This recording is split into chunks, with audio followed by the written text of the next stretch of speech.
welcome to Zeitz MOCAA. My name is Kanyi and I'm a curatorial assistant here. And it is my pleasure to welcome you to this talk titled Drawing the Lines Between Art and Architecture, which is part of our Atelier program, which is an experimental program where the museum invites a Cape Town-based artist to come into the space and conduct research, experiment, and make new works. And it's part of our director Koyo Kuo's institutional vision of hospitality that enables local artists to see Zeitz MOCAA as their second home. Thank you so much for coming to the talk. Just a little bit of housekeeping. You'll be able to ask questions at the end of the talk, so just note them down so you don't forget them. So I'm just going to introduce our lovely panelists today. We have Unathi Mkonto, who is the current artist in residency in the Atelier program. And Unathi was born in Peddie in the Eastern Cape, and he's working with drawing, sculpture, and installation.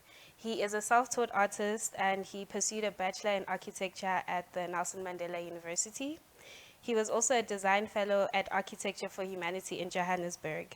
And the residencies that he's participated in include A Void at the A4 Arts Foundation and Alma Martha, which were both based in Cape Town.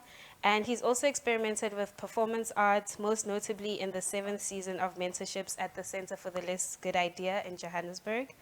And with a practice that sits at the juncture between art, design, and architecture, he is always studying and looking at processes to humanize this historically apartheid-inspired built environment.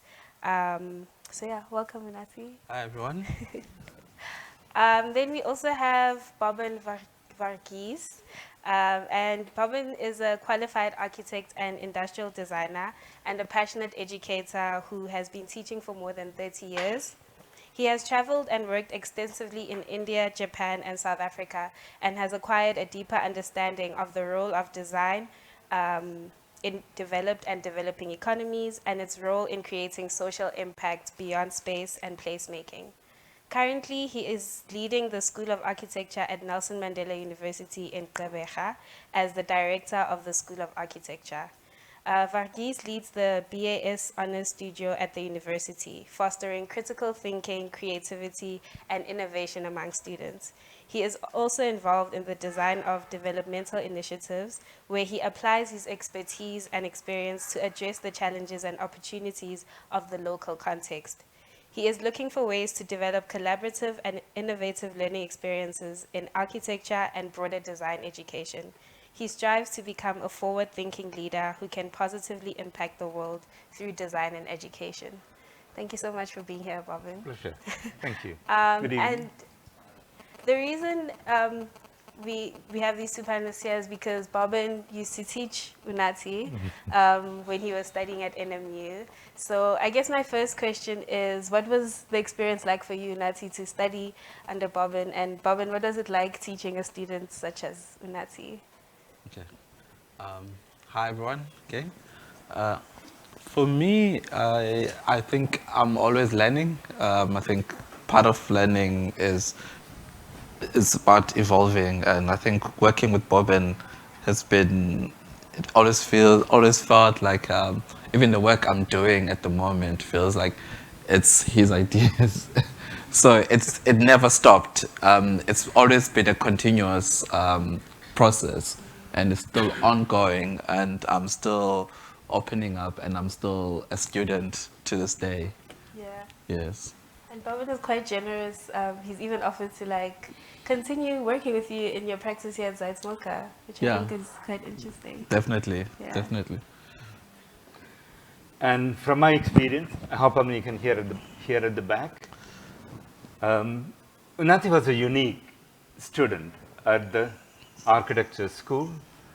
I say unique in many ways. One, the way that Unathi thinks,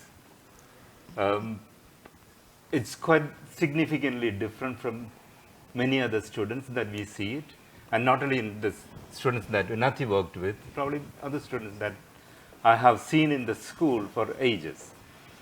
Unathi has got remarkable drawing ability, and that drawing ability comes out from a visualization perspective. And exceptionally good with your charcoal medium, charcoal sticks, and then charcoal pens and pencils. and in between color palettes. So that is very good. And he could express his ideas, very colorful and very vibrant sketches. And that's a remarkable skill.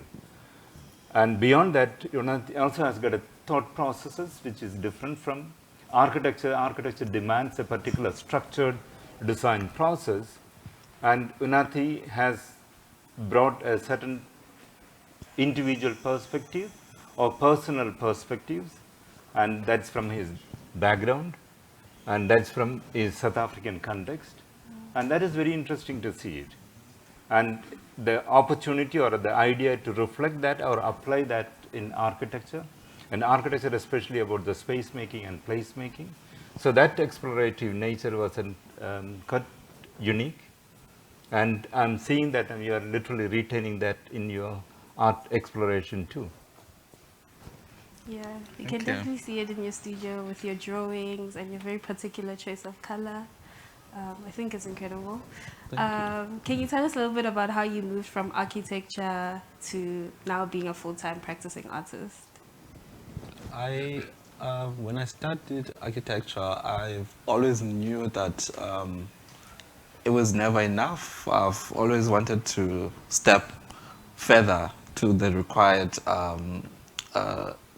project, and been interested in ideas that could potentially change social landscapes. And working in architecture also required me to be in an office, and my ideas never really worked in an office environment. I've always wanted to do more than I was required, which is architecture. It's very much about an exchange and handling someone's budgets and handling someone's money. And I was interested in taking it the other way around. So I decided that I would make art, because art was more, it offered me more. The audience that I was presenting my work to had time to pause. And also I felt, because architecture is also not so narrow, it could be quite big, and there are a lot of ways you could take it. And I was interested in the process, which is what I'm working with also at the museum, and I'm hoping to show with the space. I'm showing the design process, how ideas can move, and that even my finished work is still about process. And for me, process and is a very important part of my work, and that is educational, and that gives people to access to architecture, can also bring art into it at the same time. And Boban, I know Unathi worked a little bit at your design studio, Design at Bay, and you spoke earlier about how you still have some of his drawings and some installations that he made. Can you speak a little bit about those? Maybe? There's a remarkable spontaneity with Unathi. So many a times when we literally request or demands a particular nature of sketches to be generated, or a particular artifacts to be created, say for example, that's a poster needs to be created, a three-dimensional poster, not in terms of printed graphical one, but it's an expressive one.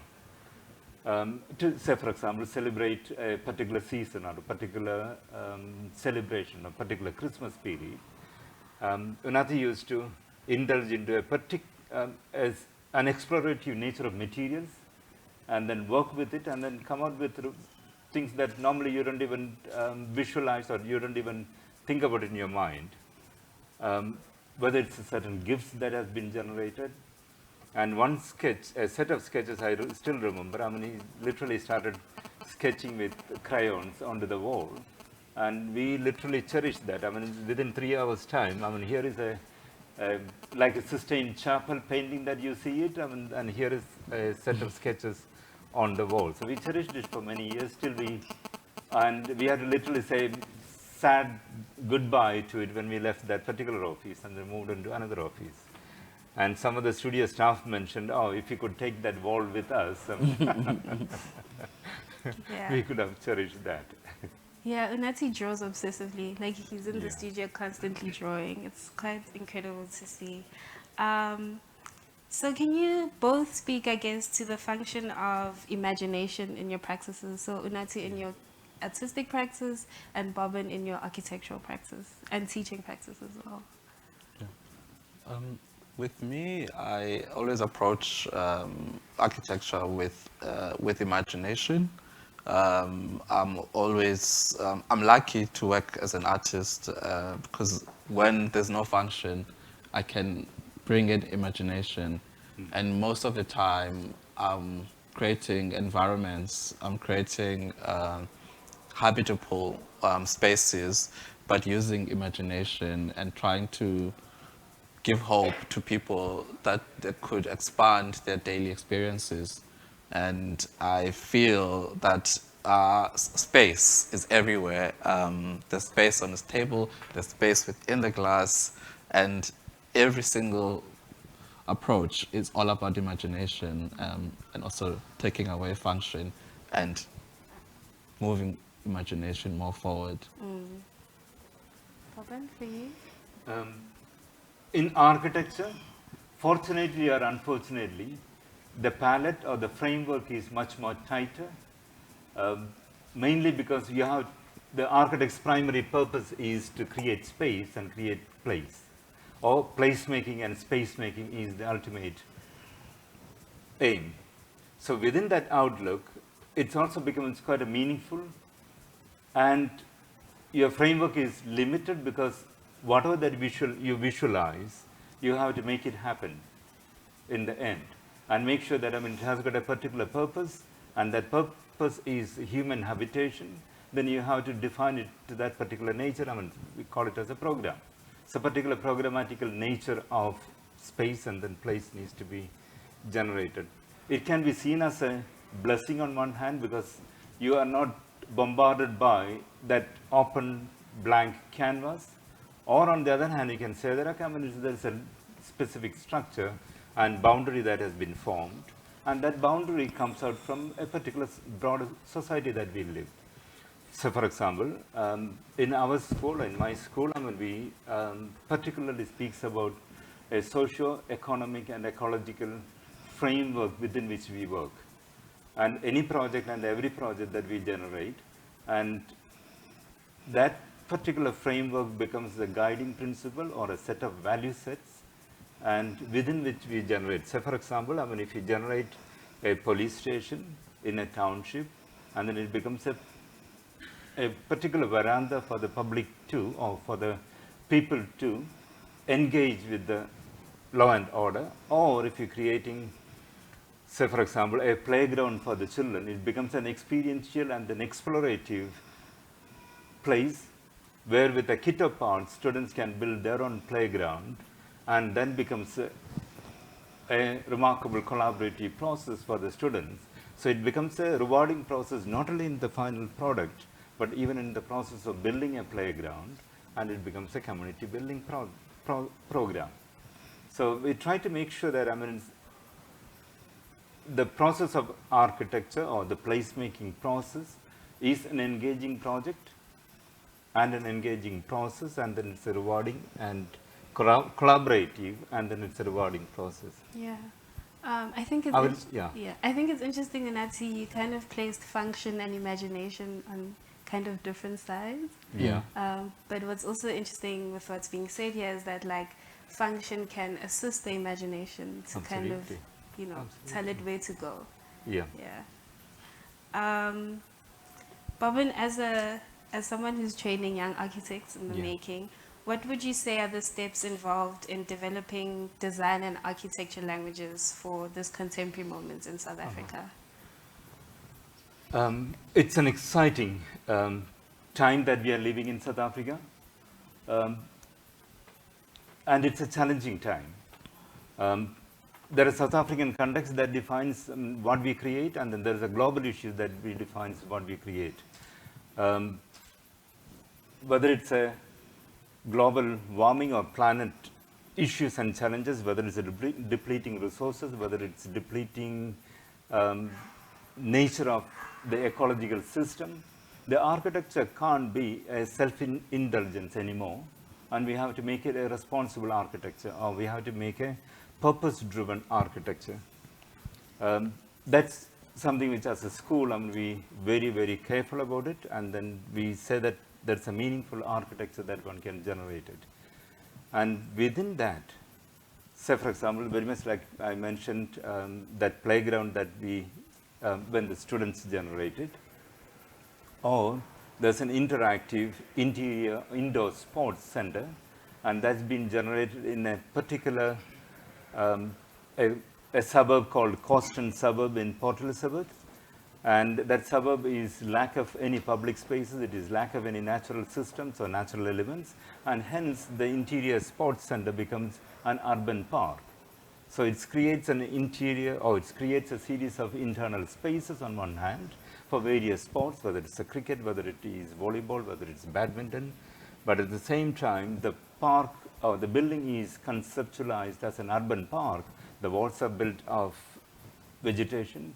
The open spaces are for the public to become physically active. The top of the building or the terrace of the building or the roof of the building becomes an open park. So it becomes a public space. So purely within the function is not what we think and then design through, but beyond the functional nature of it, it becomes a series of contextually enhancing and beneficial to the South African broader community. When we design it in township, it is responding to the particular challenges of it, and we design to the materials that is appropriate for that environment, and design to the people who are going to work through that environment. So that direction and that value sets is what is defining a particular South African context. If you design in some other cities or some, say for example, Central Africa, it slightly morphs and then becomes more closer and then more appropriate to that, that particular specific context. Okay. Does that answer? That answers the question. Unathi, you said that when you were like kind of moving into the arts, you realized that you can't work in an office. And I think the similarities between an office and a studio is that these are private spaces, right? You don't have people walking through them all the time, unlike a museum. And so my question to you is, how has the atelier experience kind of affected the process of making sculptural objects in the studio, or anything you make in the studio, considering that it's an open studio, you know, and you have people walking in all the time? It's been interesting because my work, there are no people, there are no figures. There's an absence of people, and now in every day there's people around it that move, and it becomes an interactive sort of element. And I've been very much interested, and we're talking about earlier about the idea of making a work interactive. I think working in a space that is public, it does fuel in the work. But I've also been interested also in watching people in a space, engaging, asking questions, and I've noticed that people would ask things that reflect them, and people are interested in themselves. The question people are asking where they're from, or what colors they're interested in, their cultures, the cities where they're from. So I think being in the space and how people approach museums and how people approach buildings and how people approach exhibitions, people are interested in finding themselves in the work and finding themselves in the space. And that has shifted my thinking about making things. But does it mean that, I think when I started making this work and working with abstraction, I was interested in the idea that I would take a feeling, but I wasn't, for instance, working in a South African context, I'm interested in working with the feeling of what it feels like, what things would, but not particularly what it looks like. So my work doesn't really, most of the time, have something you can easily identify, but visually. But you would have a particular feeling or a sense of a space or a memory or a shape or a form. But even though I'm influenced by how people walk through the space and what they see, but at the same time, I'm still sticking with making abstraction and hoping that people can meet me halfway. Yeah. Yes. Do you find that people do meet you halfway? It's open. There's an openness, I think, with for discussion, and that also, I think, is a way to connect with people. People when there's nothing sometimes they can relate to, they ask questions, and that opens up a discussion. But sometimes some people do relate. Yes. Yeah. Yeah, and they teach me things about themselves and their own cities and their own countries and tradition and cultures. I think it's very interesting because architecture seems to be very people central, very figure central, like Yes. how will people move in the space? Mm. And you coming from that background, but also like kind of removing the figure Yeah. from your work. Yeah. I think it's Yeah. And I quite also radical. grew up in a town where there were no buildings in the Eastern Cape in Peddie. It was only just people and landscape, like openness and no people. And I've been interested in making buildings, I think using the imagination to recreate. And even in primary, I was drawing houses in class. While the teacher was busy teaching, I was making houses that I'd seen while I was visiting my older sister over holidays. But I think by the time I left primary, but when I went to high school, I had a very clear idea that I wanted to be an architect. I was never, people would draw nangers. There was a big, and film, and I was drawing houses. So I think drawing houses has always been my interest, yeah. Yeah. I mean, speaking of where you grew up, and I guess this is a question for both of you, as people working on the African continent, how would you define like African architecture? Yeah. I think for me, one of the things that interests me, I think I'm interested in the future. I'm always speaking about the future. I think the future is undefined. The future is hopeful. The future, defining a moment and speaking about the future. I always think about what's the future of Cape Town? What is the future of Lagos? What's the future of Johannesburg? What is the future of any other country?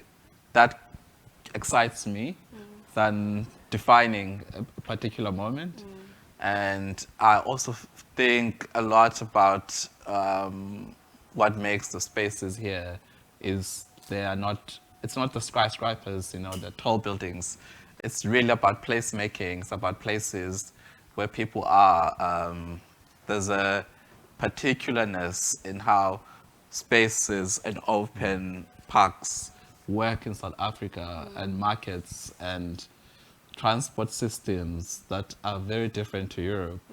And those things for me excite me about African cities and South Africa at the same time, that these systems that we've developed over the years cannot work in Europe. So Europe can learn from us, and we can also give the other way around. So every city is in its perfect state and it's working, whether it's in the present or it's working towards the future. But everything has been reworked. Like cities like Johannesburg, they've had to go through when the gold it's not longer a gold mining city in the CBD. It's now through a transformation into something else. So it becomes a future city while it's still a city at the same time. So everything is still, whether a city is in process or whether it's a global city that's fully functional. Yeah. It's like reacting to the times. It's reacting to the time, yeah. And the people that use it. Yeah. Yeah. Boban, what would you say? Architecture has got two major components. One, scale factor, scale of the building, and because of that nature, because of the scale of the building, it enforces certain geometry, and there is certain structure in the built environment. And that's on one aspect. The second aspect is architecture also has got a particular timeline. Unlike any other art, it is time bound, or it has got, if it's a remarkably significant building, yes, it stands for centuries. I mean, it has got a generational impact and influence on all of us. And hence, the value sets that we see, or the particular pattern that we see today, how much it should reflect in architecture, and how much the architecture should become an aspirational nature, and then expressive of a particular group, or particular city, and then particular culture. Every generation, every city, every culture has created its own expression of it. So how will we capture that within ourselves, both in terms of space, because architecture is not purely about the expression or the form of it, but it's also about the space part of it. Can we create spaces that particularly capture our traditional gathering spaces? So for example, a typical example one can speak about it. So in the modern times, can we create particular market spaces that captures the spirit of equal experiences and opportunities for people? So that's an exploration that happens in the studio, and for us quite regularly that happens. The second aspect is materiality. There's a particular set of materials and then palettes that we can build it up, or that becomes part of it. Beyond these two dimensions, we can also look into the issues that are particular to us. Say, for example, change in a socio-political structure. Say, for example, what happened before 94 and after 94. So there's, in my understanding, yes, there are certain specific projects that is reflective of the change in time and then change in that particular period. Whether that happens only in the public sector, whether it hasn't happened in the private sector, that's a different matter.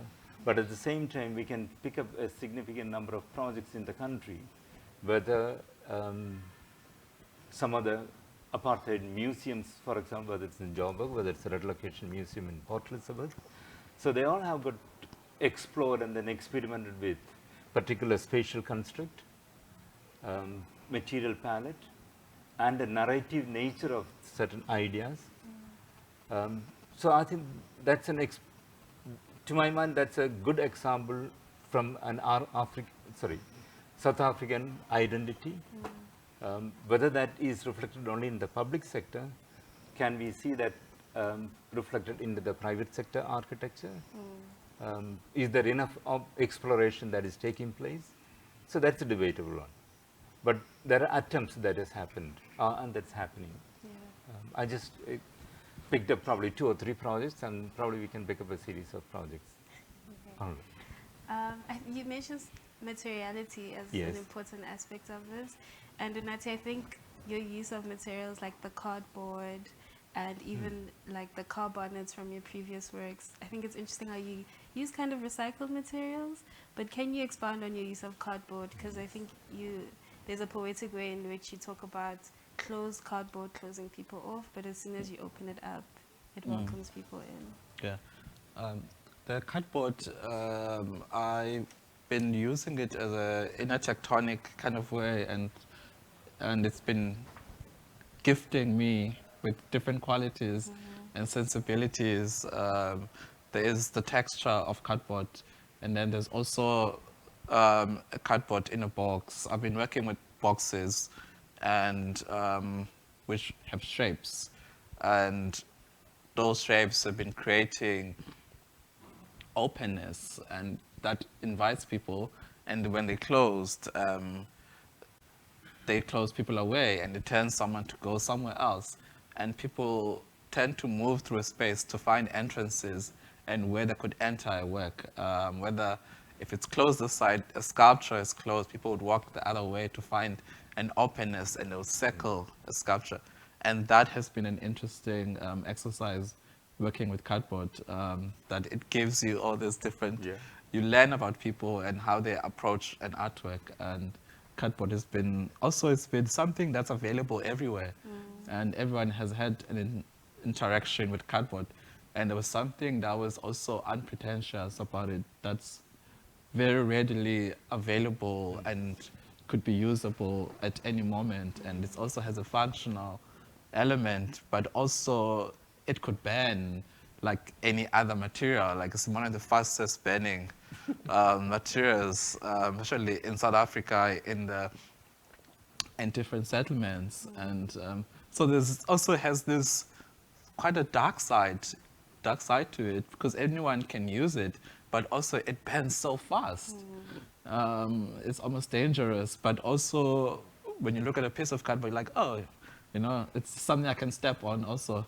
So that it has all these sensibilities, but it's also been, in the art world, it's been sort of opened up a work that made me not too precious about making work that is archival and that can last 20 or 50 years, but it's made me focus more on making the statement I wanted to make at the particular moment, and without thinking about archival art, but immediate expression. And I think for someone who's drawing and wanting an immediate response from paper, and cardboard has a similar sensibility that it could vanish, you know, in 1 week, you know, or in 20 days or in 20 years. But there is that. And it's also opened up to different people, different markets, people that are interested in art. That's not going to last them 50 years, but they want to mark the moment. They want it in their apartment right now. And it illustrates what's around them and the fragility and the softness that any other material like bronze or steel can't create. And people are looking for fragility and softness, not only things that are hard all the time. So it has sort of been giving me different ideas and sort of opening my practice to different people. Yeah, it's accessible on so many levels. Yeah. Can you speak about the edge of the city, which is a term I guess I encountered with you, and how you define it and how you work with it in the studio? Yeah. For me, it's been, as I said, Boban is like a constant lecturer, and it still is in the work. I think it's a term that sort of I engaged with at school and working, designing projects that were between factories and the city and where people live. And Cape Town is interesting how there's segregation of spaces, and the edge of the city becomes the in-between space. And this is where there's a certain vulnerability within the space. And I've been interested in creating, with the sculptures, architecture collages, which is where by collage I'll take a room, a lounge, and probably place it on a police station. And it's been that idea of just playfulness about space. And because my practice is about investigation also, it's not purely functional. So it allowed me to take a monument and place it on top of a corner store. And in an abstracting that, working with the edge of the city, there's been certain elements I've been interested to sort of pull out and work. And that space for me has been an interesting space to work with.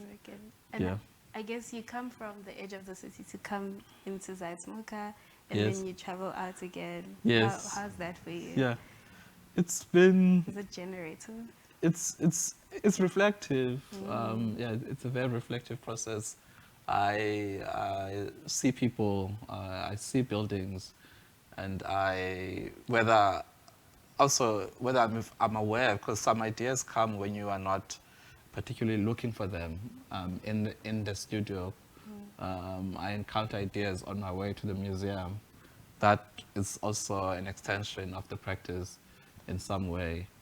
And also, I'm interested in public art, and I feel that the studio is in some way a public art, don't want to say a monument, but it's a public sculpture because there's people that are working and walking within the space. So there's the public, me transiting home, and there's also people walking into the museum. And I'm thinking a lot about what is really public art. You know, is it a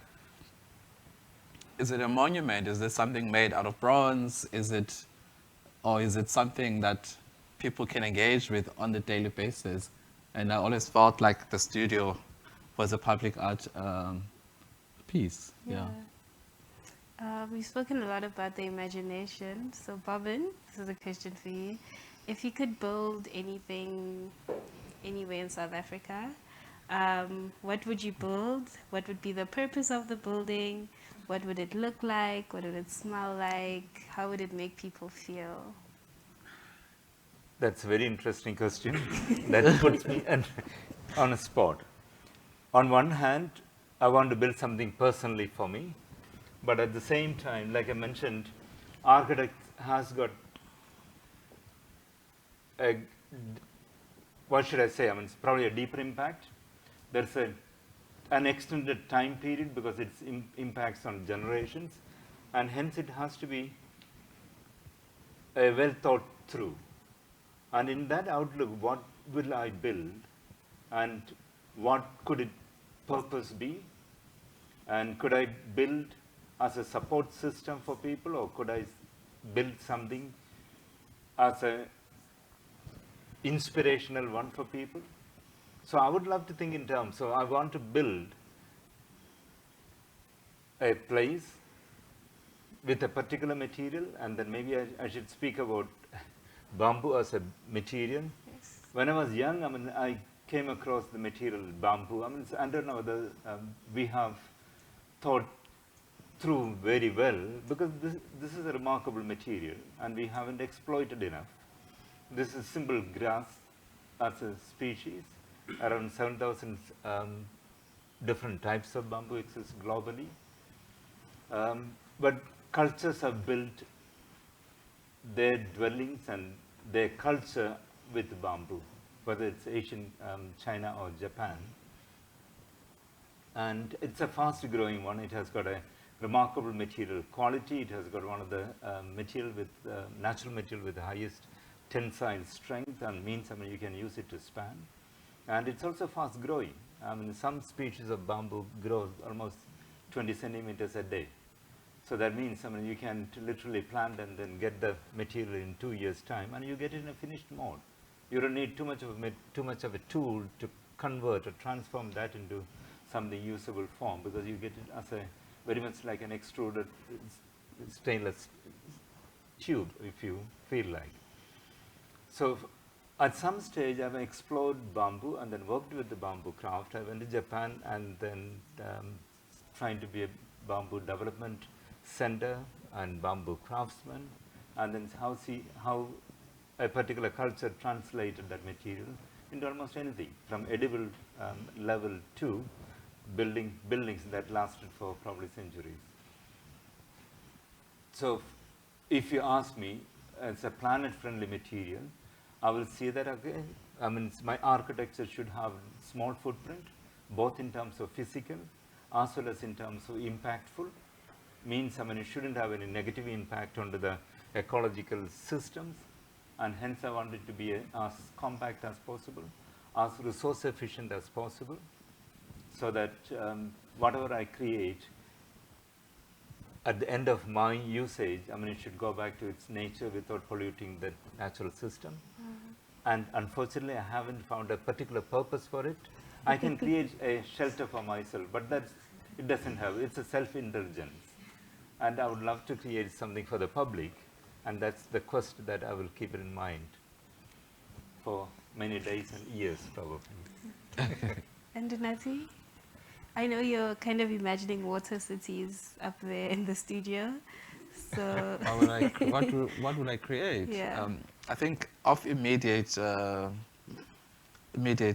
project would be actually the water project. It would be I'm thinking about water as a structure, and I'm thinking about water as something that's habitable, and thinking about an ocean that has a fountain, that you would put a fountain in the middle of the ocean, and there would be the vastness of the sea, and the fountain would come in the middle, and there'll also be a river that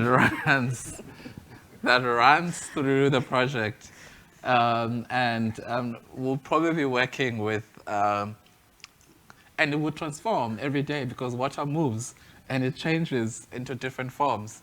So as the sea would be pushing it, and the energy in the water would change the building and transform it into different things.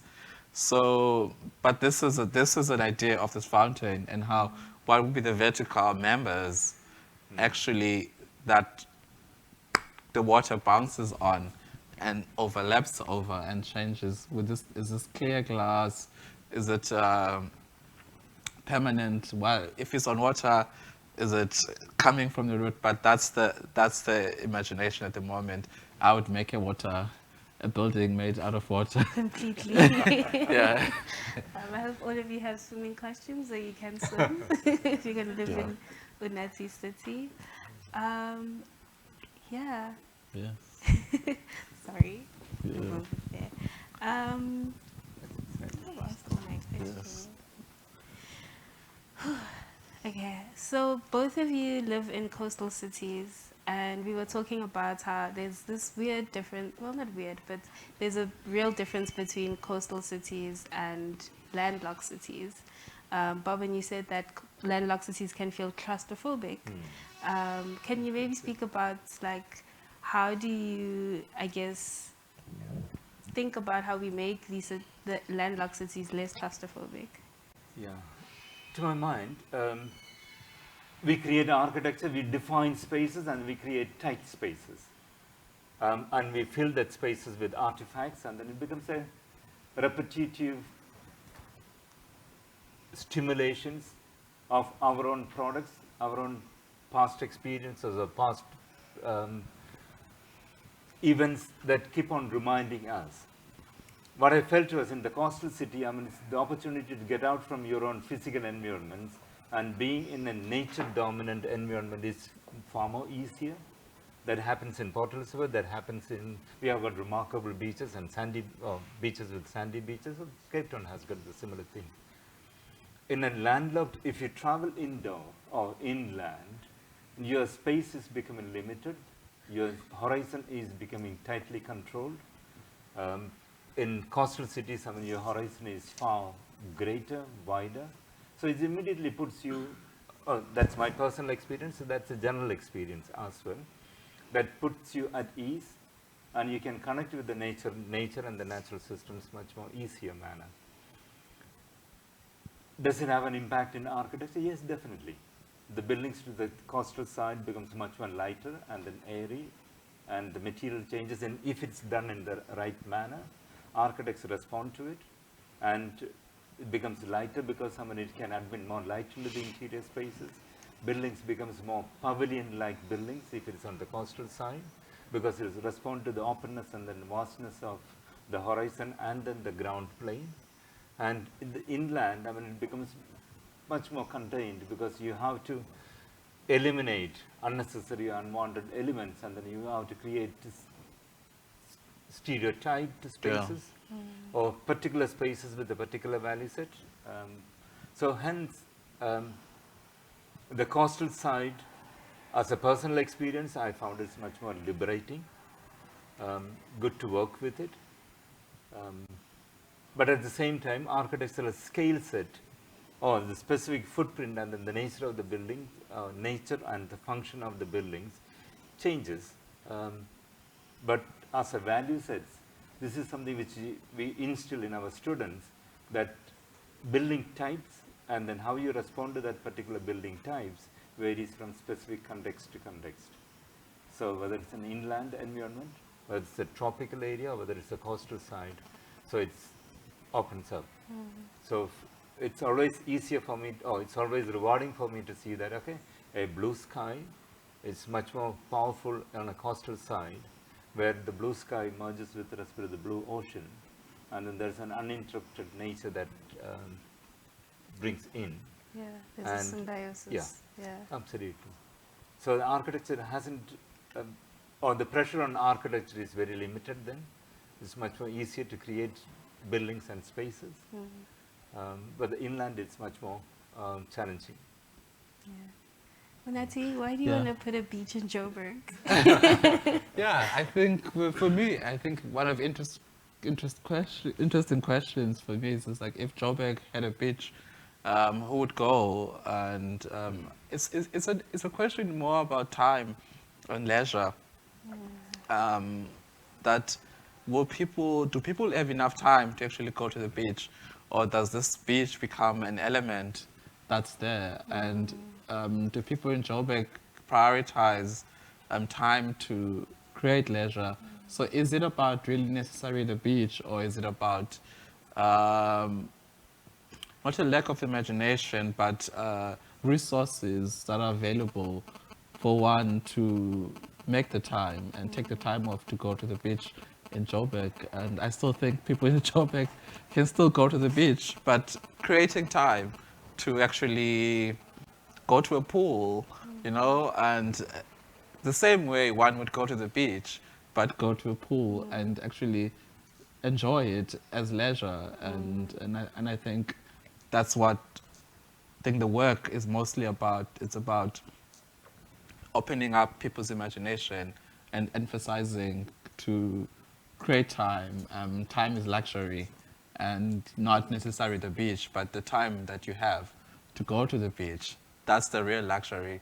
And the beach is just in the background to make you feel like you're stimulated, but allowing your brain, opening your brain up to be in that environment and creating the time for leisure and balancing that with work. I think that's what essentially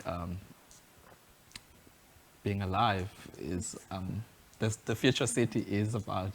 Time and leisure. Yes. Yeah, I think, I think like you kind of said something very important. Time moves differently in coastal cities and landlocked cities.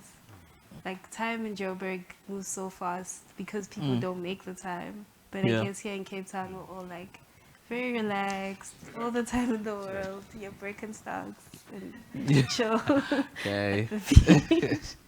I guess lastly, you know, this talk is titled Drawing the Lines Between Art and Architecture. And my question to both of you is that, is it productive or generative to draw a line between art and architecture? Or is it maybe more productive for them to like see how they can work together? Do you understand?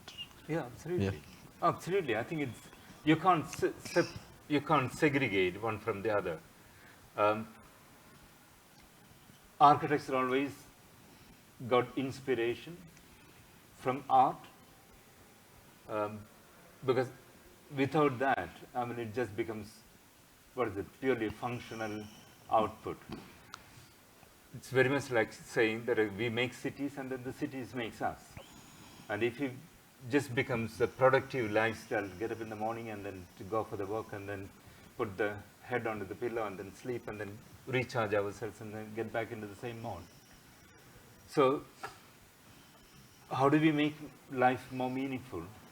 And that meaningfulness is indulged into whatever, whether it's human experiences, human interaction, whether it's interaction with respect to the nature and natural systems, whether into the future is that interaction with the rest of the celestial bodies. I mean, probably that's what we are going to get into soon.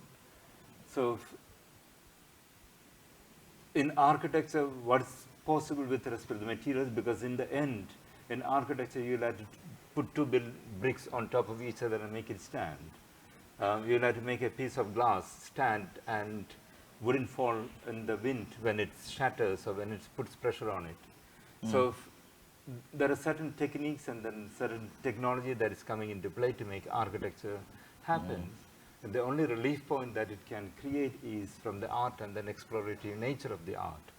So when we speak about that, the playground for the children, or the sports precinct becomes an urban park, so that exploratory nature is significantly coming from an art background of experiencing and experimenting and exploring what I haven't thought through yesterday, but what I wanted to create it tomorrow.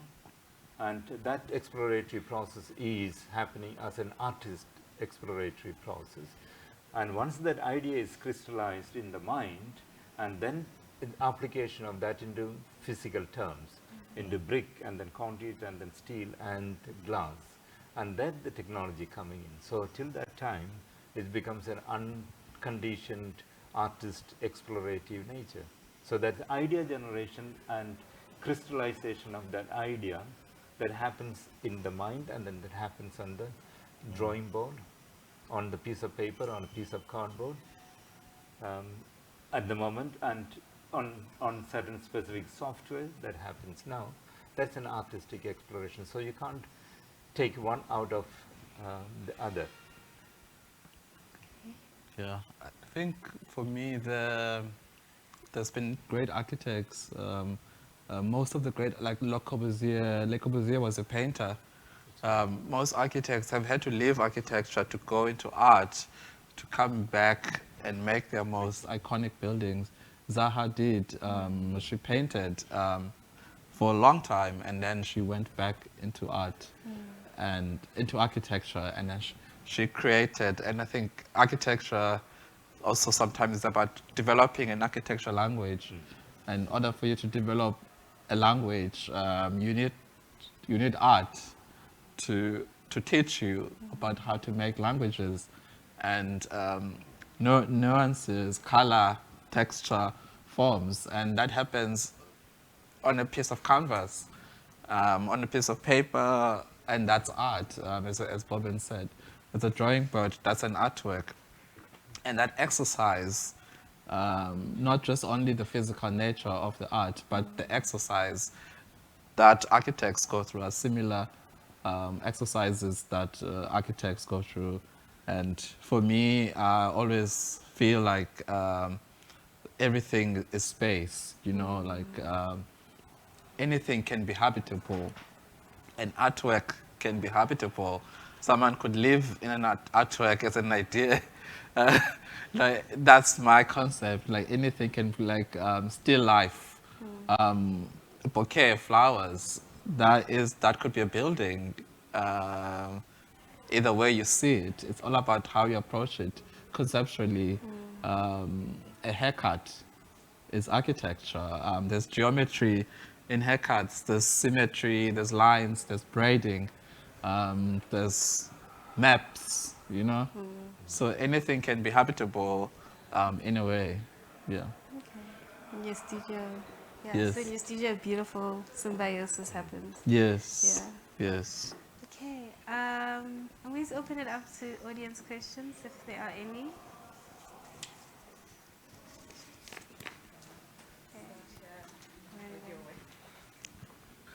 Hi. Ooh. Hi. Oh yes. Okay. There we go. Hi.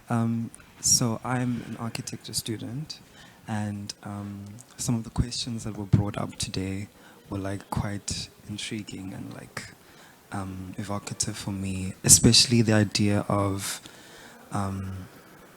architecture, or like the object is not the focus, it's providing the kind of existential the existential need, like justice or like leisure and pleasure. So my question is about, do you think art and or architecture or the object or the sculpture in and of itself has enough power to actually provide those things? Or is architecture kind of like the canvas that constitutes like other things? Like when I think about justice, about providing basic needs and shelter, like yeah, that's what my like invocation is. Like, do you think that architecture and art has that power intrinsically in itself, or is it more of a catalyst for other things to happen? Yeah. Okay. I'm thinking about globalization and and how how art has an input in what's the input of art in finance, and how the city works, and the importance of art and the importance of architecture. So I'm constantly also debating what input art has on the actual function of the city, and how a country runs, and what are its influences on globalization and actually moving the city forward. And I think it does. We need creativity to move us further. We need creativity to art is as important as architecture, and developing countries and developing ideas and reaffirming people about their spaces, also their history, and also creating religion, like bringing religion into the cities, tradition, and carrying tradition, creating museums, these spaces. I think it does have a very direct impact. The answer to that is whether the building should be more expressive or whether the building should be as a backdrop and for the artifacts or particular purpose, whether it's a human interaction, whether it is collecting artifacts and becomes a museum. I think it's both possibilities are there, or both possibilities exist, both schools of thought exist. One set of architects want to make the buildings as expressive, as meaningful, as emphatic as possible. And the other school of thought speaks about architecture as passive as possible, so that its components speaks about it, or its ingredients speaks about it, its artifacts that speaks about it. You might also probably recognize in the modern times, or in the past, in the contemporary times or the classical times, the buildings were exceptionally expressive. And you could literally understand where if you look at a particular building and its language, its time, and the culture that built it, you can easily identify it. And the modern times, and we are thinning down that particular barriers, and the buildings becomes more and more non-descriptive, and it's difficult to differentiate from either on a programmatical basis. There are only one or two types, or three or four types that could be different. Say, for example, from a public building to an industrial building, probably it's easy to differentiate, but in the modern times, it's differentiation between from a library building to an office building to a museum building. Probably it may not be possible these days, because the material palette becomes more or less the same. The building type and then expression becomes more or less similar. So we are moving on to a particular phase in which there are less and less buildings that identifiable based on what its function and what's its time or what's its meaning to a society. Buildings becomes just containers at the moment. Or people can see, and lament that, that's the pattern, that's the age that we are going through now. Unathi, hi. We visited your studio earlier. I had a nice look around, and it's been projected on the wall behind us. And I'm fascinated, are those components of a bigger whole of something that you're going to be building? Which components? The cardboard boxes? All the cardboard, there's sort of repeated elements. Yeah. So I want to ask you, where are you headed with that? It's actually been, I think everything is about the finished work is the process, and vice versa. And that was the finished work, and that was also a model. It was titled a model, something that was modeling something that could happen in the future in terms of existence, but also something that could happen, something that I could develop to an idea that is bigger. So there's a double meaning of a future city. There's also, it could be also be another artwork, but it was also, to answer your question, it's a finished work, but that's also in progress at the same time.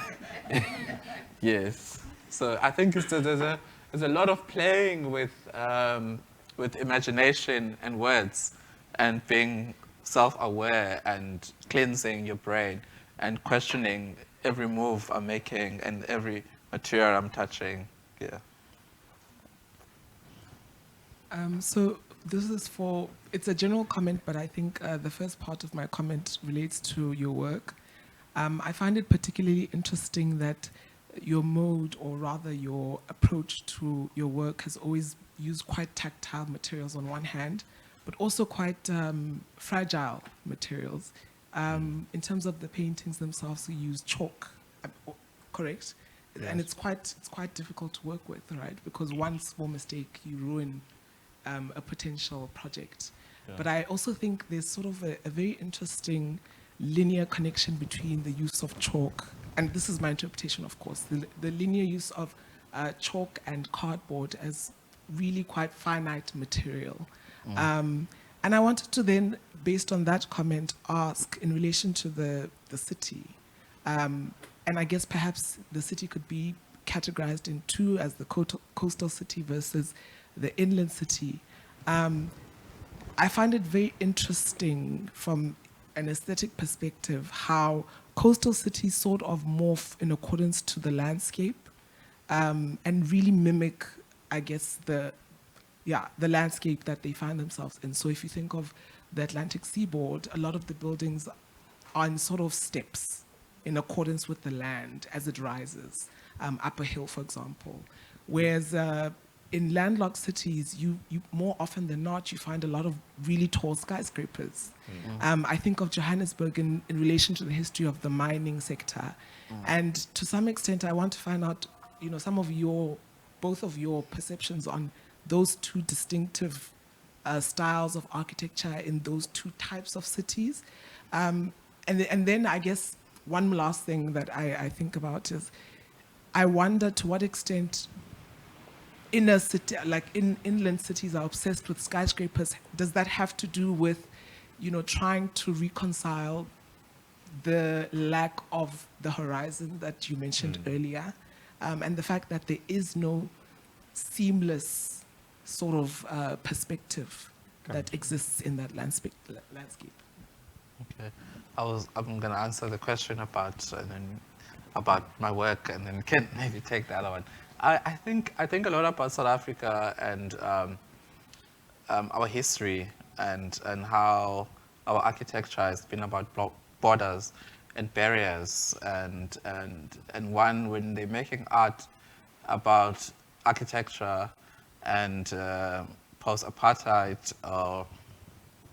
in this era that we are in, whether it is or not, and one is forced to make work that is fights, that reiterates. And I was interested in softness and fragility, and as a way of approaching this sort of rigid structures that the apartheid system has placed in South Africa, and that was so strong. And I was looking in softness and trusting the process that within being open and fragile,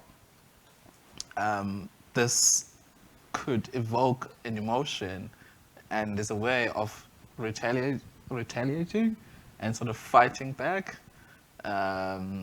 to the system of South Africa. And then maybe the other question. All to right. take on. What I'm going to do is I'm going to combine. I wanted to give some comment on that particular question too, with Unathi's that skyscraper.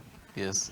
I kind of thoroughly enjoyed with it, and then to a certain extent, with the limited time that I have, I kind of played around with it. I thought it it is it's a really an engaging sculpture piece, and if you change your perspective with respect to that, and if you don't treat that as an object, and then instead, I mean, if you change your perspective, if you change your eye line, and then if you start seeing that in between and the interstitial spaces, and then you really create an opportunity to explore spaces within those cardboard cardboard elements, and then you will also create a connection between 2 spaces to 3 spaces to 4 spaces and then even beyond. And it's a exceptionally good one, and if I sit and look through Zeitz MOCAA at the moment, the way in which the spaces has been, I can connect through probably 4 different spaces from one end to the other, and then if I change my head 10 centimeters, I discover yet another viewing cone or yet another experience so that I can generate it. I think that's an exceptionally good opportunity, and then that's exactly what I see and experience in skyscrapers or among skyscrapers. Cities, it's space, it's a field of space. Means, I mean, that's an open terrain, and then where that you have these elements that comes through it. And on one hand, we speak about architecture as buildings, but architects' role is also create spaces in between, because those in between spaces are more powerful or equally powerful as the spaces contained within the buildings. And the cities creates remarkable opportunities to experience and encounter. And those spaces, because it's less defined like interior or internal spaces, they are transforming spaces. They are in a particular mood, and then particular emotive experiences for you today, and tomorrow it's modified version because the role players are changed. The space remains, the natural systems place it, whether the pattern of the light changes, the direction of the wind changes, the smell that's coming from different buildings and the different environment changes. So it becomes an exception, extremely rich. And then the people that moves around there today and then changes in another 10 minutes time or maybe in one season. So you create stages for performance, performance of people, performance of nature and the natural elements. And that's what is making the cities rich and rewarding. So every moment is a new experience. So if an architect can be creative to understand that and then respond to it, or tap into it and then work with it, then it becomes a remarkable experience for the citizens. And as an artist that picks it up and then run with it, it becomes a remarkable exploratory possibilities for us to understand and then and experience it. Isn't it? Yeah, it's very also like with lighting, with those spaces, there's different lighting that gets filtered down. But that also lights become part of it. Are there any more questions?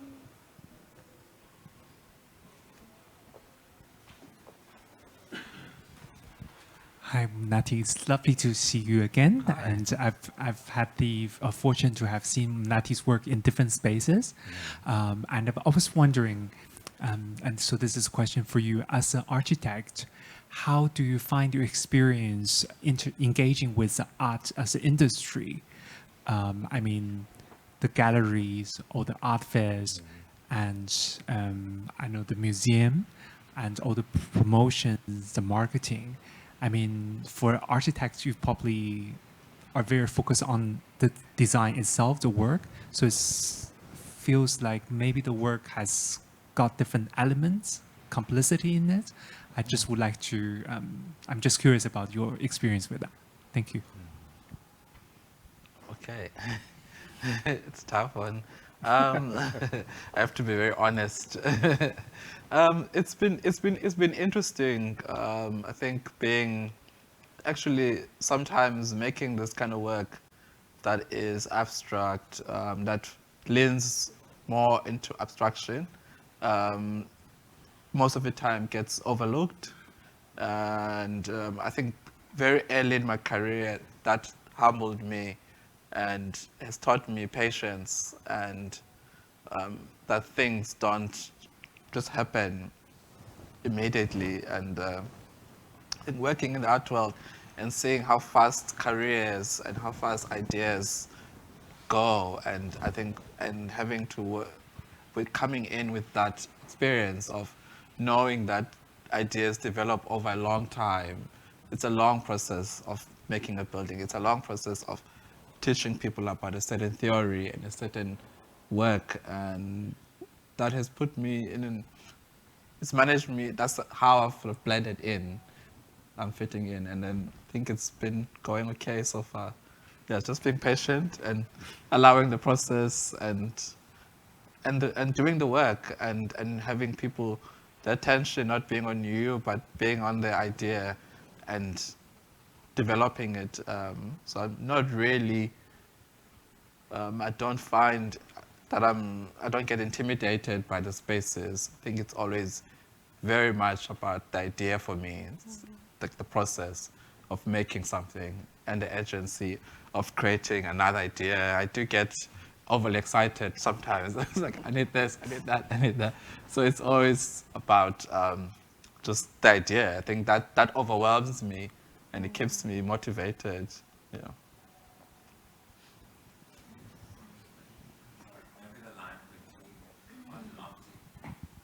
Maybe the line between art and architecture could be that you cannot really make architecture anymore without a computer. And it must have been such a relief to not have to use a computer to produce your art. Yes, right? Yes. I think I've been, as Boban mentioned earlier on, I've always chosen the handwork. I've always wanted to express things by hand, and the immediacy of developing an idea by hand for me rather than I worked on a project. I've never actually counted the years, but there's been years in between and working. My last project though was with Architecture for Humanity. It was a non-profit organization that was building centers around South Africa. After the World Cup, FIFA had donated funds to build a center in each country they were playing or they were doing a World Cup in around Africa. And then I went. Was that all hand-drawn? No, because architecture, you're not working alone. You have to translate an idea to someone else, and that needs to be digitally made and has to communicate clearly and 100%. Yeah. So, and then I worked in Johannesburg with Kate Otten Architects, and that was the last time I worked in an architecture office. Yeah, it was very beautiful ending. Yeah, it was very beautiful. We talked, we sat down. It's like, Unathi, Kate, do you think I should continue? Kate, no, I don't think you should continue. I think you should make art. It was sort of beautiful ending. I was like, okay, I also agree. And then I left the office and to pursue other things. Yes. And now you're here. Yeah, now being the great artist that you are. Thank you for having me. Yeah. If there are no more questions, I want to say thank you to all of you for coming to the talk. Thank you, Boban. Thank you, Unathi, for offering yourselves to us. Yeah, that's where we'll end. Thank you. Thank you. Thank you, Nigel. It was good. Thank you so much.